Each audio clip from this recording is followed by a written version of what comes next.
student. This is Govind Singh. Today I am teaching you geography, the first lesson and topic our environment. Student, in the previous video we have discussed about our components of our environment. हम अपने जो environment के घटक हैं उसके बारे में discuss कर चुके हैं कि हमारे ये क्या क्या इसके घटक हैं कि किस शब्दों से मिलकर ये एनवायरनमेंट बना है, क्या हमारा ये इसमें इंक्लूड किया गया है. जैसा कि in the previous video I have taught you natural and man made things such as natural में आप लोगों की हमारे reverse, trees and man made में हमारी बिल्डिंग्स हो गई, बसेस हो गई, कार हो गई, and non living things and living things, इनके बारे में हमने डिस्कस किया था. So now we will discuss in this chapter, in this topic, in this video the natural environment. तो नेचुरल एनवायरनमेंट हम जो इसमें डिस्कस करेंगे आवर अर्थ की जो 4 मेजर डोमेन्स हैं उनके बारे में डिस्कस करेंगे. The natural environment has 4 domains, namely lithosphere, hydrosphere, atmosphere and biosphere. तो सबसे पहले हम नेचुरल एनवायरनमेंट के बारे में डिस्कस करते हैं. द नेचुरल एनवायरनमेंट हमारा इसमें क्या क्या चीज़ें हैं. Land, water, air, plants and animals comprises the natural environment. हमारे प्लांट्स, पौधे, वायु, जल और हमारे पशु, ये सब हमारे एनवायरनमेंट को लिविंग बीइंग्स यानी कि हमारी जो भी जीवित चीज़ें हैं वो सब चीज़ें मिलकर हमारे इस एनवायरनमेंट को मेंटेन करती हैं, बनाती हैं. एंड यू आर फैमिलियर, तुम लोग जानते हैं कि with the meaning of environment, क्या इसका मीनिंग क्या है. तो let's start our 4 major domains: lithosphere, hydrosphere, atmosphere and biosphere. From your previous class, let's us learn some more facts about these domains. Lithosphere क्या है? Is the solid crust of the hard top layer of the earth. It has made of rocks and minerals. Lithosphere, this is the upper part of our earth. ये एक हमारी ठोस आकार से बनी हुई, ठोस क्रस्ट से, ठोस लेयर से बनी हुई है. इसका जो आकार है हमारा एक टेबल आकार की है ये बनी हुई. It has made up of rocks and minerals. इसका जो निर्माण हुआ है हमारा कठोर चट्टानों से और मिनरल्स, हमारे जो खनिज हैं उनसे इसका निर्माण हुआ है. And covered by a thin layer of the soil, और ये एक हमारी जो मिट्टी की जो परत है ये उससे इसको कवर किए हुए, इसको ढके हुए. It has an irregular surface with the various landform such as the mountains. ये हमारे अर्थ सरफेस पर डिफरेंट टाइप से हम इसको देखते हैं, डिफरेंट लैंडफॉर्म में हम इसको देखते हैं, जैसे माउंटेन्स हैं, प्लेट्यूज हैं, प्लेन्स हैं, वैलीज हैं, etcetera. Landform are found over the continents and also an ocean floors. जो हमारी लैंड फॉर्म है डिफरेंट टाइप की, ये हमारी कॉन्टिनेंट्स यानी कि हमारे जितने भी 7 कॉन्टिनेंट हैं ऑफ द अर्थ, उन पर डिफरेंट जगह में अलग अलग तरह की हमारी लैंड फॉर्म पाई जाती हैं. इसमें हमारी ओशंस, वाटर बॉडीज़ भी हैं. So lithosphere is the domain that provide us forest. Lithosphere is the most important layer या डोमेन ऑफ आवर अर्थ, क्योंकि सब कुछ जो कुछ भी है हमारा इस लिथोस्फीयर पर है. हमारा फॉरेस्ट जो हमारे जीवन के लिए उपयोगी है या जो हमें ऑक्सीजन प्रदान करते हैं, ग्रास लैंड्स हैं जो हमें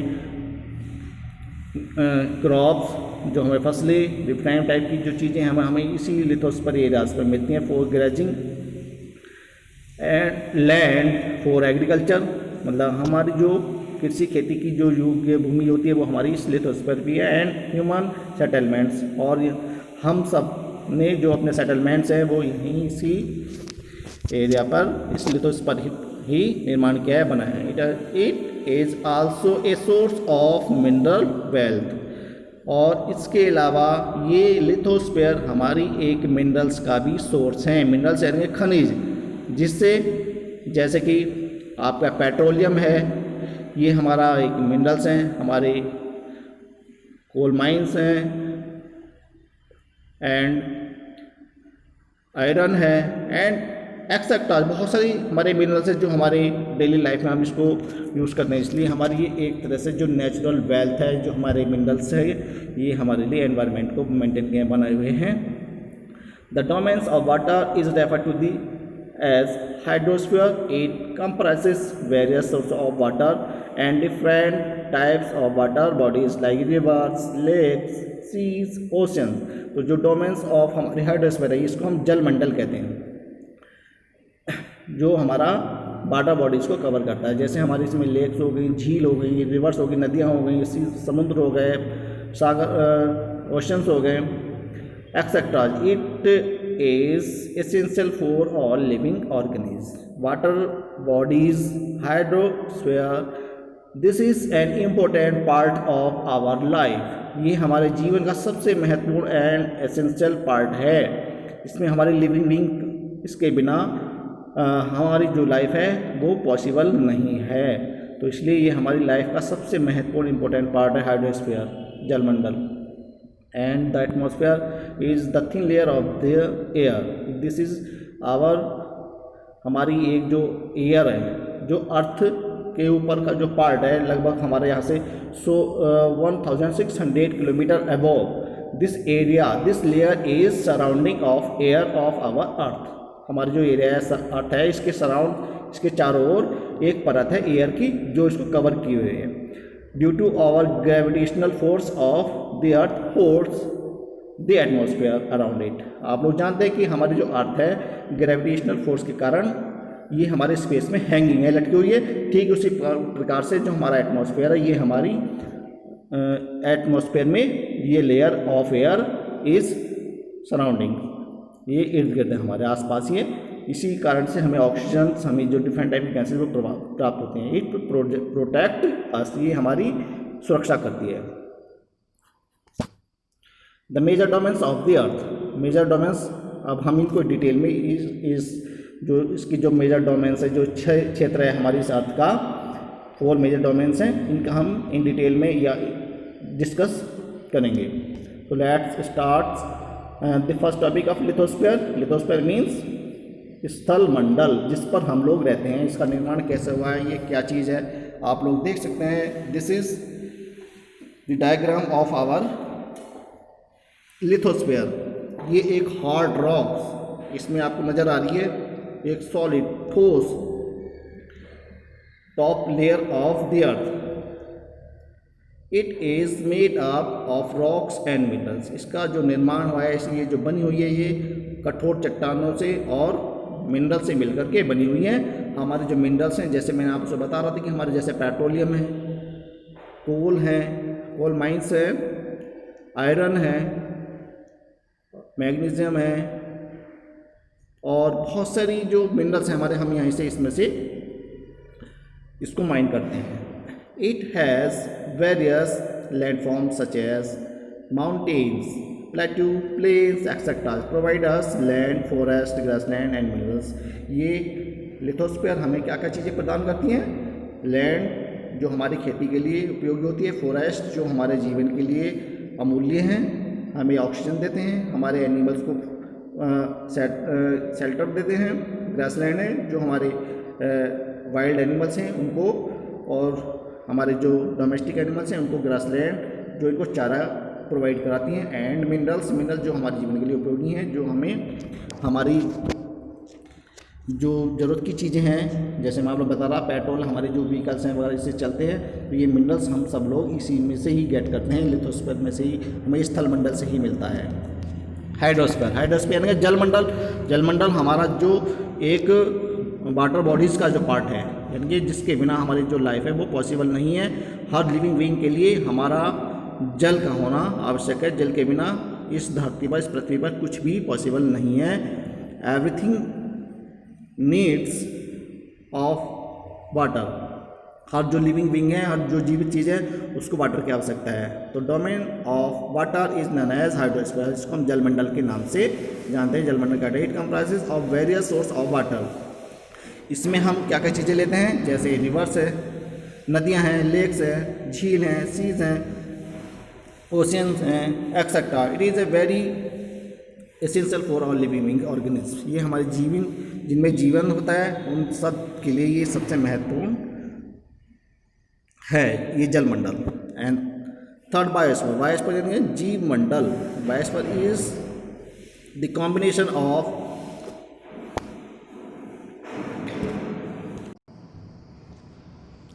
बायोस्फीयर जीव मंडल। This is very important part of our four major domain. Biosphere is the combination of lithosphere and hydrosphere and atmosphere that makes life possible. ये हमारे बायोस्फीयर, हमारे जो लिथोस्फीयर है और हाइड्रोस्फीयर है और एटमॉस्फेयर है, इन तीनों को मिल के साथ जो हमारी लाइफ को पॉसिबल बनाता है, लाइफ को ईजी बनाता है।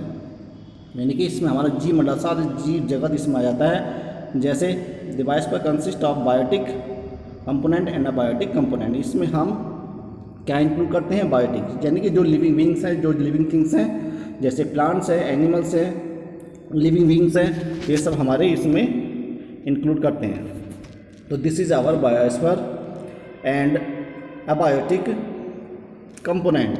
अबायोटिक कंपोनेंट में हम क्या इंक्लूड करते हैं, जो नॉन लिविंग थिंग्स हैं। जो नॉन लिविंग थिंग्स है वो भी हमारे लिए बहुत इम्पोर्टेंट है। ये हमारे जीवन का पार्ट का हिस्सा है। जैसे कि एयर है, एयर के बिना हमारी लाइफ पॉसिबल नहीं है, हम ऑक्सीजन नहीं ले सकते। एंड सॉइल है, लिथोस्फीयर यानी कि ये भी हमारा इसका पार्ट हो गया। एंड वाटर बॉडीज़ हैं एंड सनलाइट। तो this is our important part of our life. Biotic component and abiotic component दोनों ही हमारी बायोस्फीयर को पॉसिबल, इसके बिना हमारी जो लाइफ है वो पॉसिबल नहीं है। ये इम्पोर्टेंट पार्ट है हमारा। And atmosphere. Atmosphere is the upper part of our earth domain. The mass of air or layer of gases that covers the surface of earth is called atmosphere. Atmosphere यानी कि वायुमंडल। वायुमंडल क्या है, जो हमारे पृथ्वी से लगभग 1600 किलोमीटर दूर ऊपर का जो पार्ट है, ये एरिया उसको कवर किए हुए है। अभी कैसे मैं भी आप लोगों से यही डिस्कस कर रहा था कि हमारी जो अर्थ है, जिस प्रकार से हमारे स्पेस में ये हैंगिंग है, हैंगिंग किस प्रकार से लटकी हुई है, क्योंकि इसके पीछे जो हमारी ग्रेविटेशनल फोर्स है उसके कारण ये लटक रही है। ठीक उसी प्रकार से जो अपर पार्ट है हमारा जो एटमॉस्फेयर का, लगभग यहाँ से अर्थ से 1600 kilometre 1600 kilometre above this area is covered of our atmosphere. It protect us from the harmful effects of sunrays. ये हमारी जो लेयर है, ये जो परत है एटमॉस्फेयर की, ये हमारी जो सूर्य से हानिकारक जो किरणें होती हैं, जो हमारे बॉडी को नुकसानदायक होती हैं, उन किरणों से, उन सूरज की जो रेज होती हैं, उनसे हमारी सुरक्षा करता है, रक्षा करता है। ये अपर पार्ट ऑफ द एटमॉस्फेयर। ये हमारे 5 लेयर हैं जो हमारे एटमॉस्फेयर को डिवाइड करती हैं into 5 layers. Troposphere, stratosphere, mesosphere, thermosphere and exosphere. तो हमारी जो भी एक्टिविटीज़ हैं हमारी इसी इन 5 लेयर में होती हैं। हाँ, आप लोगों ने in the previous chapter, in the previous class, you have already study these layers.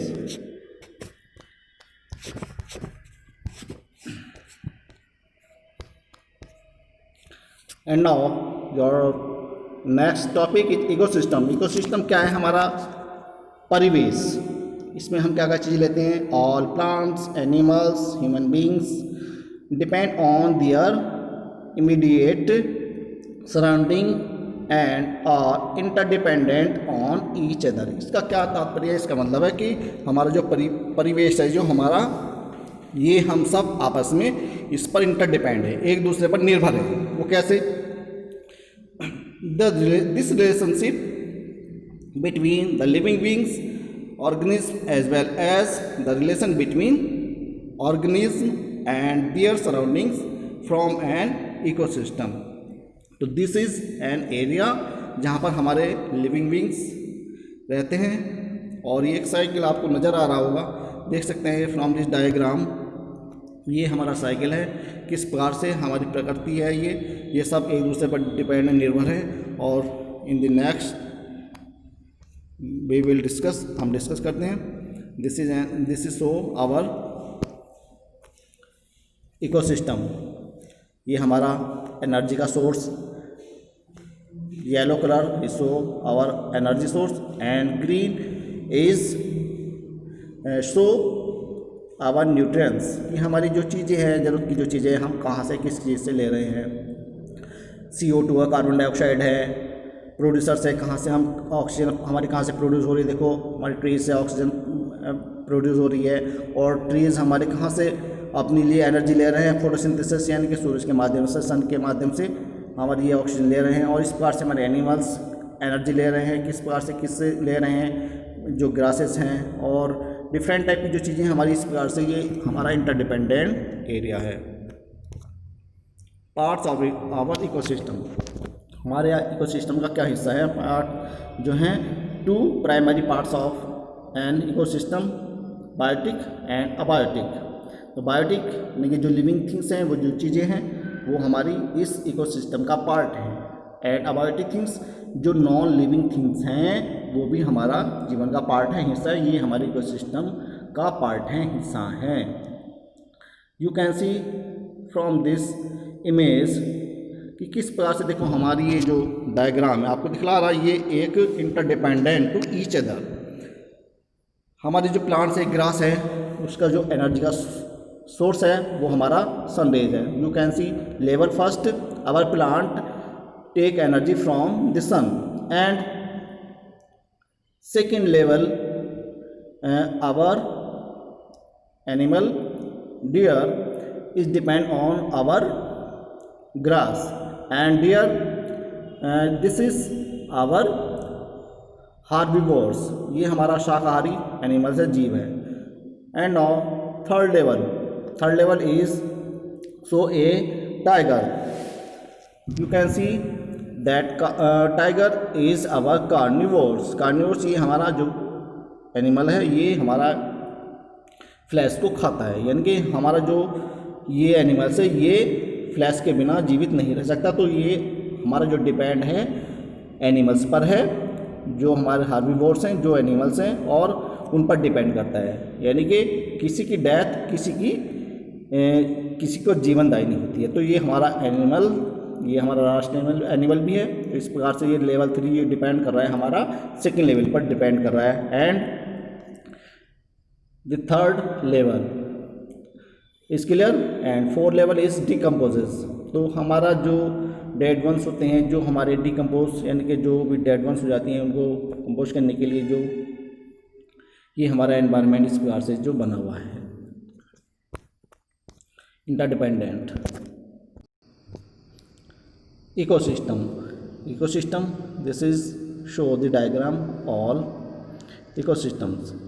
अब हैबिटेट, ये हमारा जो इकोसिस्टम है, ये किस प्रकार से हमारे जीव जंतुओं के लिए रहने के लिए ये कहाँ कौन सा एरिया है। हैबिटेट यानी कि जो हमारे कहाँ से ये एनिमल्स हैं, न्यूट्रिएंट्स वगैरह कहाँ से लेते हैं, जो जीवन को चलाता है, एनर्जी प्रोवाइड कराता है, कहाँ रहते हैं, शेल्टर्स कहाँ हैं, वाटर, ये हमारे इनके लिए एनिमल्स के लिए एक एसेंशियल पार्ट, मतलब every living beings a place to live, मतलब ये वो वाला एरिया है जहाँ पर हमारा इकोसिस्टम यानी कि एक दूसरे पर हम इंटरडिपेंड रहते हैं, या हमारे एनिमल्स या living beings to depend each other. So next in the video we will discuss your next topic, humans interaction with environment. The next topic will be human interaction with environment. Your fourth topic will be in the next video. Thank you and have a nice day.